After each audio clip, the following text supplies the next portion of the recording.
So you've watched my previous video discussing how to get out of bronze, silver, and gold, but now you are stuck in plat. Well, I have some tips for you that will hopefully elevate you out of plat and finally into diamond, where you can start seeing what banning characters before a match actually feels like. Alright, so tip number 1 is audio cues. Now these are things that you really want to look out for, like abilities such as hearing Punisher yell out this, Judge, jury, executioner!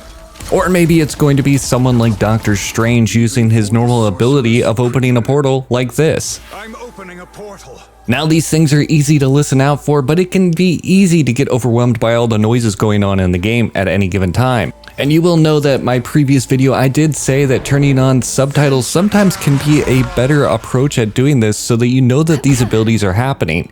But also beware that your distance between these characters from you can play a major factor in being able to hear them as well. Now, besides the abilities that you really want to listen out for, you also want to be listening out for footsteps, because Invisible Woman or Psylocke do actually make these footsteps while invisible, which can be a great indicator that you maybe need to do a splash damage ability to try to get them out of their invisibility state. Alright, up next for tip number 2, and that is going to be tunnel vision, something we are all guilty of. Unfortunately, it's when you and an enemy are locked into a near battle of the death and nothing else around you seems to exist. Everything goes dark and it's just you and them until one of you comes out the victor. Now, this can play a major factor in your games at plat and above if you are, susceptible to this, and you really want to try to focus on looking around every once in a while you're in the middle of a fight to see if you can help somebody else out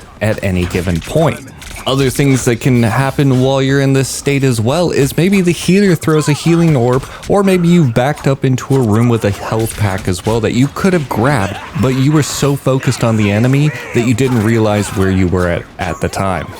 Alright, so tip number 3 is going to be chasing down that kill, and we all know that feeling when you just have somebody about a sliver of health away from being killed, and that kill feed showing up, showing that you're actually doing the work, but they sneak away. And do you have to chase them? Or should you stay with your team? And that's really a dance you need to play with yourself in these kind of ranks. Unfortunately, not all the times is it worth it to go chase that person all the way back into the spawn, especially if you are a support or a tank player on your team, because that is leaving your team without either a backline support to heal or a frontline support, and then maybe their tanks are able to push through to your DPS and healers as well. Just like sometimes it's not worth it, sometimes it is worth chasing down the kill, and it really is going to be dependent on the fight and how your team is doing at any given point. So don't let this factor really stress you out, but it's something that you really should be aware of. Do I need to chase this character, or maybe am I worth it more to stay with my team?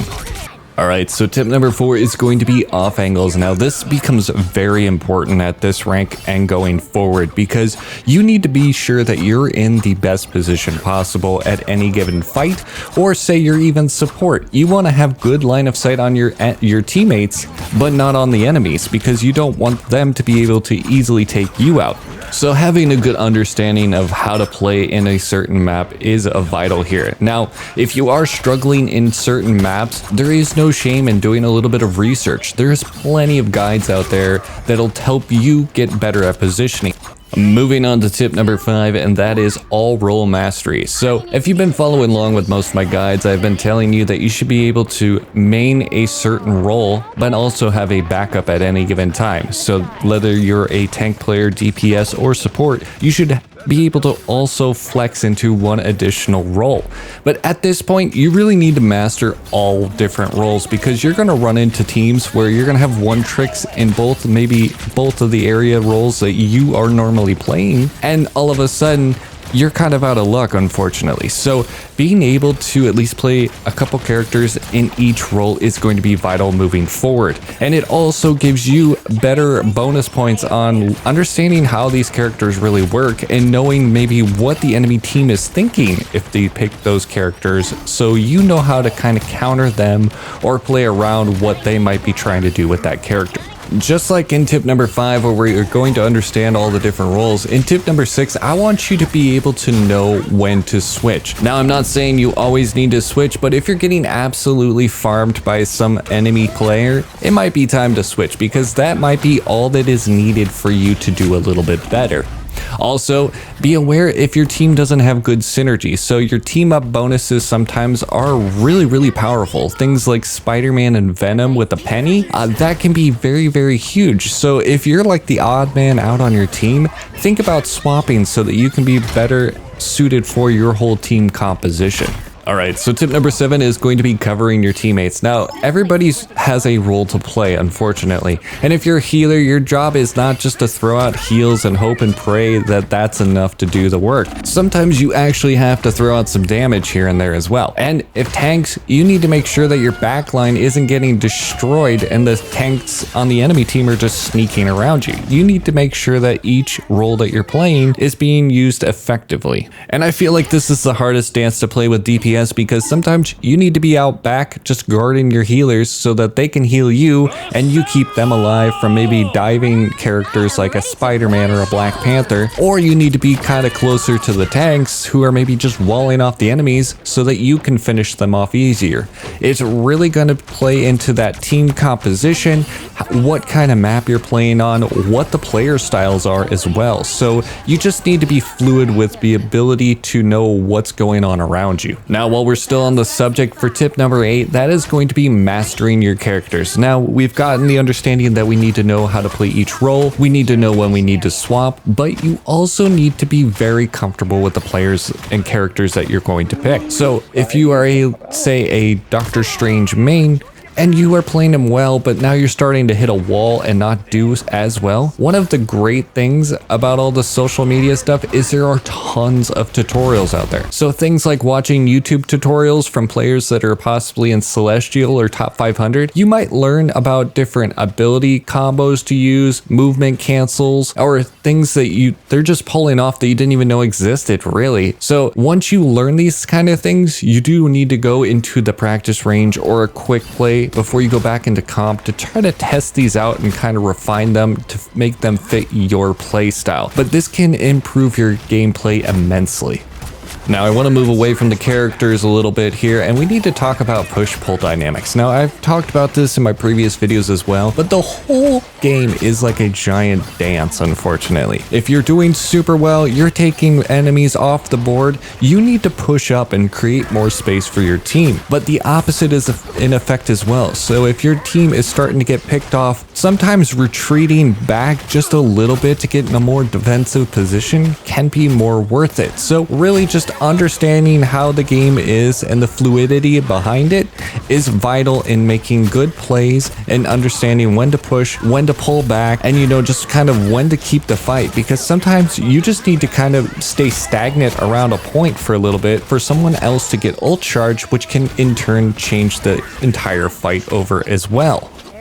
And this leads me into my tip number 10 about ult charge. Now, this is like your team's bank account. You do want to spend it super wisely, and you don't want to be broke when you need it the most. Unfortunately, it's going to happen, but you can be a major factor in making sure it doesn't happen as much. So you need to make sure you're paying attention to your team's ult economy and also the enemies. So if you die, you can see who killed you and maybe what percentage of an ult charge they have. Now, other than that, you might want to be able to build up some different ults that you can try to force out maybe some of their more healer focused ults, say like a Luna ultimate, which makes pretty much their entire team invincible, but you're getting close to a point capture or something like that. So maybe you want to try to bait that ultimate out with, like, say a Groot ult, which can be really good, and then that allows you to know that, okay, now we have a couple minutes to try to push into the point and without worrying about that ult going off. So these are things you really do need to think about. Now, for tip number 11, I want to talk about tilt queue and time of day. Now, we've all been there where we have the team that feels like we've got stuck with the NPCs and the enemy team seems to be top 500 smurfs. Now, I'm not saying you can do anything about it. You're going to get games like like that, unfortunately. But what you can do is, if you're getting consistent games that feel like back to back to back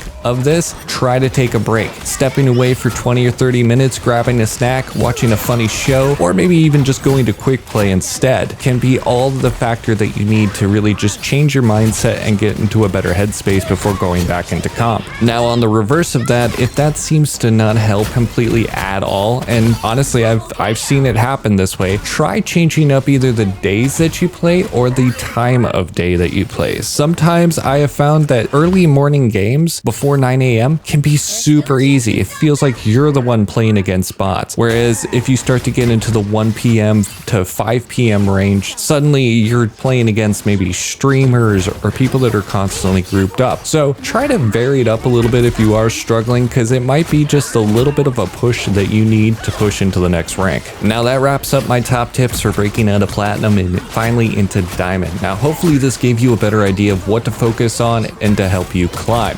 If you found this video helpful, don't forget to like, comment, and subscribe, and I appreciate you watching, and I'll see you in the next one.